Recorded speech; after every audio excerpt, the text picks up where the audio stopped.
না আমি এক্সপেকটেশন তো জানি না, বাট আমি আজকে প্রথম ফাইনালি সিনেমাটা দেখলাম।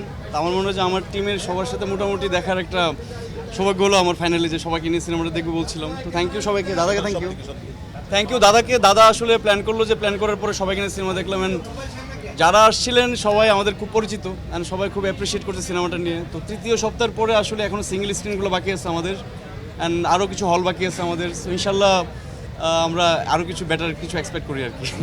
এই টার্ন ব্রেক প্যারের পিছনের কারিগরটা হচ্ছে বেসিক্যালি সঞ্জয় সমদ্দার, আমি না।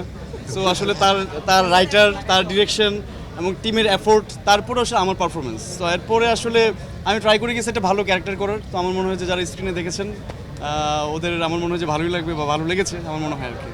এই আমাদের সিনেমাতে আসলে মোশাররফ করিম অ্যান্ড চঞ্চল চৌধুরীকে পাওয়া হচ্ছে আমার জন্য অনেক ভাগ্যের ব্যাপার। কারণ আমার সিনেমা ক্যারিয়ারে আসলে যাদের সাথে আমার কাজের সক্ষতা বারবারই ওদের সাথে আমার দেখা হয়েছে অনেকভাবে, অনেক সিনেমাতে। তো একই সিনেমাতে আসলে এরকম মানুষদের ইনভলভমেন্ট, আমি এর আগে বলে এসেছিলাম যে এই ইন্ডাস্ট্রির জন্য অনেক বেটার।